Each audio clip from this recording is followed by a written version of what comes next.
नित्य सत्यामित हरिपाठ ज्यासी, कळी काळ त्यासी न पाहे दृष्टी. रामकृष्ण उच्चार अनंतराशी तप, पापाचे कळप पळती पुढे. हरी हरी हरी हा मंत्र शिवाचा, म्हणती जे वाचा तया मोक्ष. ज्ञानदेवा पाठ नारायण नाम, पाविजे उत्तम निजस्थान. रामकृष्ण हरी.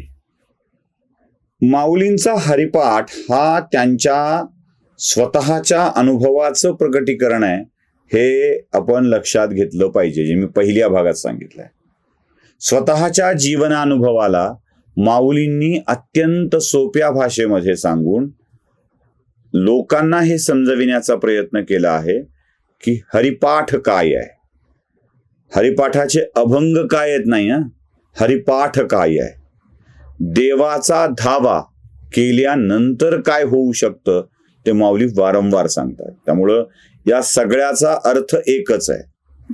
नित्य सत्यामित हरिपाठ ज्यासी, कळी काळ त्यासी न पाहे दृष्टी.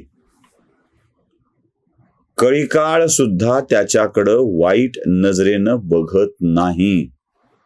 ज्याच्या मनात सतत नित्य निरंतर ईश्वर स्मरण असतं, अमित स्मरण असतं, नित्य असतं, निरंतर असतं, नुसतं नित्य नाही, निरंतर असतं, अमित असतं, अशा व्यक्तीला कळी काळाचं भय नसतं.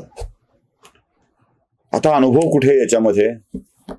अनुभव असा आहे, जेव्हा माऊली प्रवासामध्ये असताना पैठणकडून नेवाशाला आलेले होते आणि तिथे आल्यावर माऊलींना असं वाटलं की आपल्या हातून ज्ञानेश्वरीचं लिखाण झालं पाहिजे, भावार्थ दीपिकेचं लिखाण झालं पाहिजे.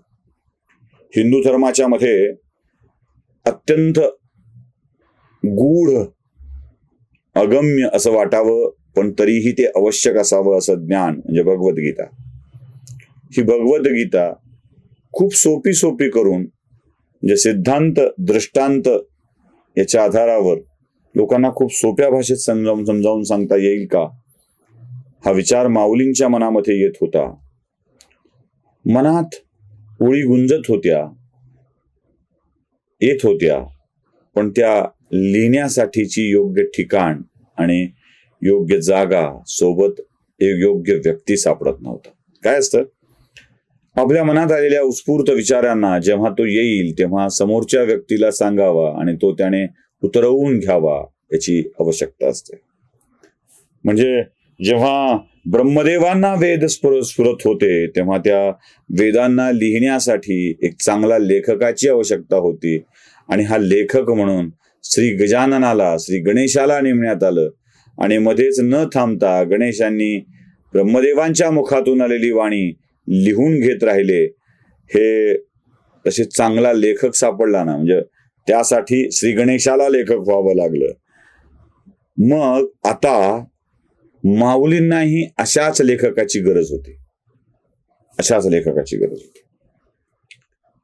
कारण ओळी झर झर झर झर झर झर स्मरत होत्या. ओम नमो जी आद्या वेद प्रतिपाद्या, जय जय सुसंवेद्या आत्मरूपा, देवा तूची गणेशू सकलार्थमती प्रकाशू, श्रीमणे निवृत्तीदासू अवधारी जोजे. काय ओळी एक एक एक एक एक बाहेर पडत होत्या. अशा वेळी या ओळींना लिहिणारा माणूस सुद्धा त्या ताकदीचा असला पाहिजे, ते समजणारा असला पाहिजे, हे माऊलींना चांगलं ठाऊक होतं. मग असा लेखक निवडायचा कोण? आणि तो लेखक माऊलींना नेवासा गावी सापडला. सच्चिदानंद कुलकर्णी नावाचे व्यक्ती तिथे होते आणि असं म्हणतात, कथेत सांगतात की सच्चिदानंदांचा मृत्यू झालेला होता आणि त्यांची विधवा स्त्री त्यांच्या कलेवराच्या बाजूला विलाप करत पडलेली होती. माऊली जवळ गेले आणि माऊलीने बघितलं, मला रडतायत काय. आता ही कथा कशी आहे, किती खरी आहे, या सगळ्या विषयात आपण जात नाही, पण मला जे मुख्य सांगायचं आहे ते सांगतो. तेव्हा ती म्हणाली की यांचा मृत्यू झालाय. ते म्हणाले, मृत्यू यांच्या हातून तर मला लिहून घ्यायची आहे. पण त्याआधी माऊलीने एक वाक्य उच्चारलं होतं, म्हणाले, सत चित आणि आनंद कधीच मृत्यू पावत नसतो. सत्य चित्त आनंद चिरकाल टिकणारा आहे, चिरंजीव आहे. आणि अशा सत्य चित्त आनंदाचा स्पर्श असलेले भगवंताचा स्पर्श असलेले सच्चिदानंद बाबा मृत्यू पावतील असं होईलच कसं? माऊलींनी आज्ञा केली, उठ सच्चिदानंदा, आता भावार्थ दीपिका लिहायची आहे, एक मोठं काम घडवायचं आहे. आणि खरोखरच सच्चिदानंद उठले आणि पुढचं सगळं आयुष्य माऊलींच्या साठी समर्पित केलं. आणि जिथून ज्ञानेश्वरीची सुरुवात झाली होती, ओम नमो जी आद्या वेद प्रतिपाद्या जय जय स्वसंवेद्या आत्मरूपा, तिथून सुरुवात झालेली ज्ञानेश्वरी संपते कुठे? शके 1212 तये टीका केली ज्ञानेश्वरी, सच्चिदानंद बाबा अदरे लेखकू जाहला. इथे ज्ञानेश्वरी संपते. ज्या सच्चिदानंद बाबांनी ही ज्ञानेश्वरी लिहिली त्या बाबांचं नाव सच्चिदानंद होतं, हे आपण विसरू नये.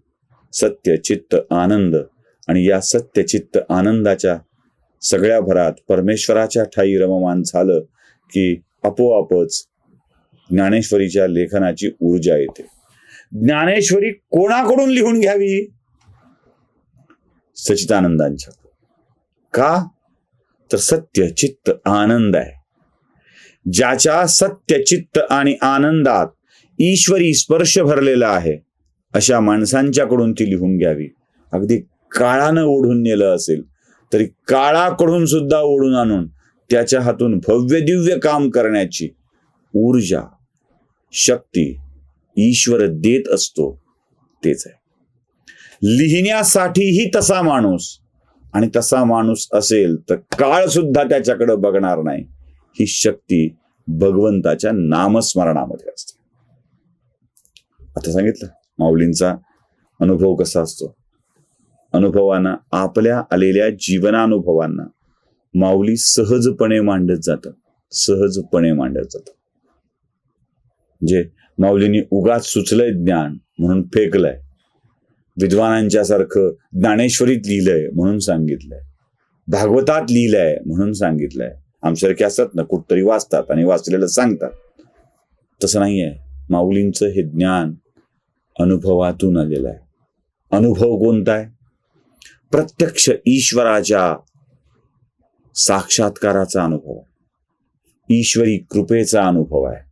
आणि जेव्हा असा अनुभव येऊ लागतो तेव्हा माऊलींचं हे सगळं ज्ञान अगदी ताकदीनं तुमच्या समोर येऊ लागतं. म्हणून लक्षात ठेवायचं, ईश्वराचा हरिपाठ हा नित्य असला पाहिजे, सत्य असला पाहिजे, अमित म्हणजे निरंतर असला पाहिजे. आणि अशा माणसाला कळी काळाचं सुद्धा भय वाटत नाही. काळ काय हरून नेणार आहे आपल्याकडून? तो थोडाच आपल्याला नेणार आहे. अरे, न्यायची जबाबदारी तर ईश्वराने ठरवून दिलेली आहे. आणि थेट त्याच्या भक्ताकडं काळाला वाकड्या नजरेनं बघता येईल असं शक्य होत नाही. म्हणून नित्य सत्य अमित हरिपाठ ज्याच्याकडे असतो, कळी काळ सुद्धा त्याच्याकडं वाईट नजरेनं बघत नाही. रामकृष्ण.